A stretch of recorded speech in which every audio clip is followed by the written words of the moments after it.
Hello everyone, Marches here and welcome back to the channel. And today I'll be comparing the LeBron 16s versus the Harden Volume 4, two of the top signature sneakers from each brand, Nike and of course Adidas. Let's go.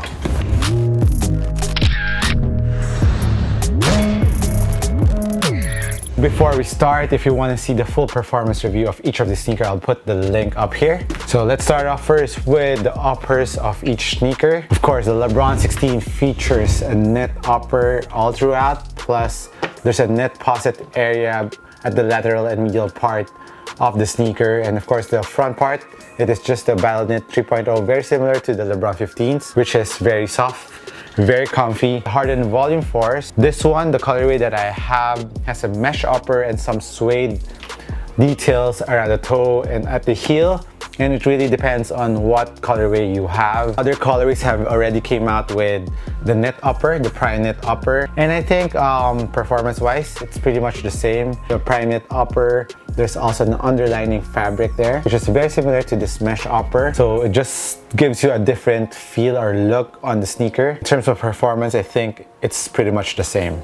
So correct me if I'm wrong there, but that's my guess with the prime knit. And with this barbershop colorway, there's some suede panels over at the heel and around the toe area to give extra support and durability. Let's talk about the durability of the forefoot area of both sneakers. The forefoot of the LeBron really has this very soft, comfy Battle Knit 3.0, and at the same time, it gives you enough support because the knit pocket, as you can see here, goes nearly to the forefoot area of the sneaker. The lateral support is there. The medial support is also very nice, and it's pretty snug around the toe area of the LeBron. The suede material over at the toe box area of the Harden Volume 4s also gives you enough support when you're doing lateral carts and toe drags, and it gives you extra durability of the sneaker when you're stopping really hard on the court. So for support, I will say I will give it a tie, but in terms of fit, if you want it really snug and fit around your foot, the LeBron 16 is more snug around the forefoot,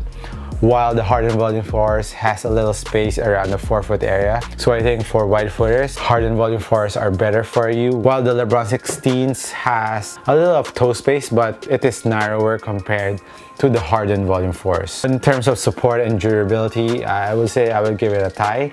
And for comfort level, right off the box, both are very comfy around the toe area of the sneaker, and it pretty much boils down to the shape of your foot and the comfort level that you like around your toe area. So if you want a knit upper, of course go with the LeBron 16s, but like I've said, for a different colorway for the Harden Volume 4s, there's also prime knit. So let's just say it's a tie on that aspect of the sneaker. And moving on to the midfoot part of the sneaker, of course the Harden Volume 4 has a wing and a garter, but the garter is actually useless. It's just for aesthetic purposes and holding the sides of the sneaker. And of course, there are wings around the Harden Volume 4s. Wide footers, of course, better watch out around this area because it's pretty snug around the mid part of the sneaker. While the LeBron 16 has a very traditional tongue lacing system, but the tongue is also being pulled down by two garterized material.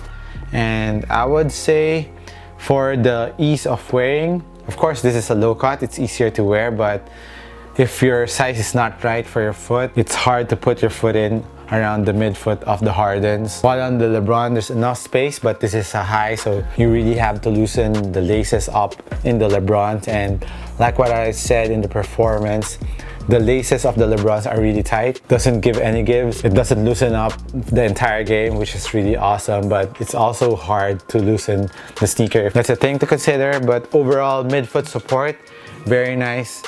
As for the LeBron, of course the knit pocket goes all the way here to the back.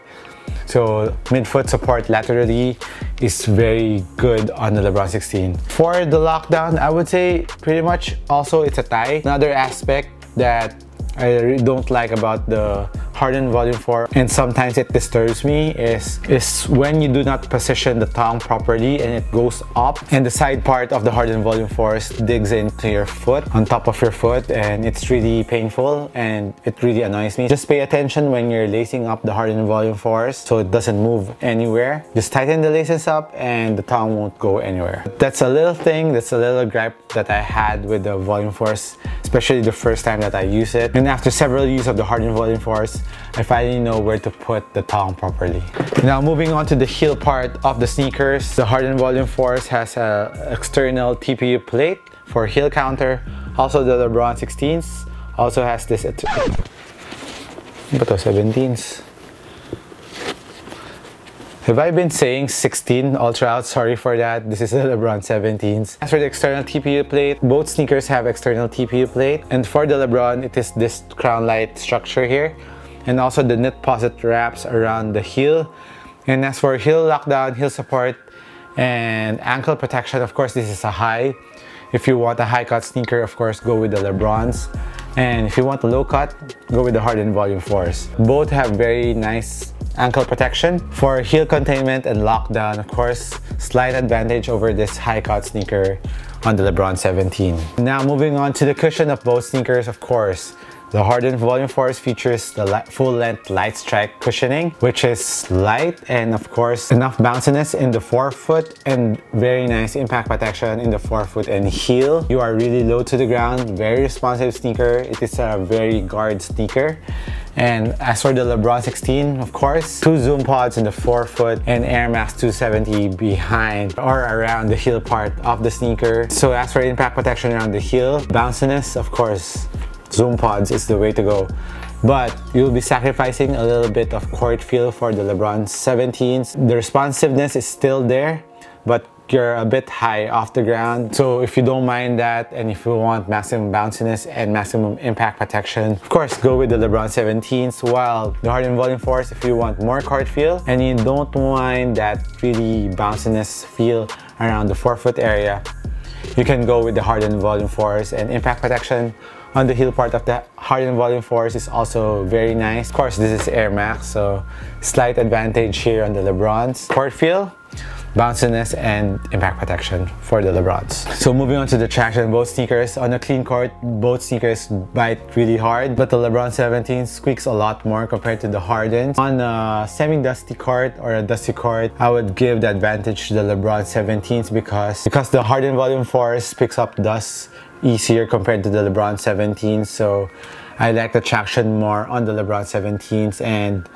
it is a very dependable traction, which I really love, and the rubber compound is pretty nice too. As for outdoor use, I will give a slight advantage on the Harden Volume 4s because it has harder rubber compared to the LeBron 17s. But in terms of indoor use, LeBron 17's traction for the win. So for the sizing, I went half a size down on the LeBrons because it's knit. For the Volume 4s, I also went half a size down. I am a regular footer, so for wide footers, on the Hardens, maybe go true to your size, and with the LeBrons, also go true to your size. The LeBron 17s is almost around 10,000 pesos, while this one is 7,200 for the Harden, so pretty big difference on the price. So that's around $60 difference from both sneakers. So if you're more on a budget, of course, go with the Harden Volume 4s. It is also a very nice performing sneaker. And if you want a more premium and more bouncy sneaker with more impact protection, you can get the LeBron 17s. But both are excellent performers. It really depends on your priority. If you want bounciness and impact protection, cushioning, and of course the traction is on your priority list. And if you don't mind it being high cut, LeBron 17s.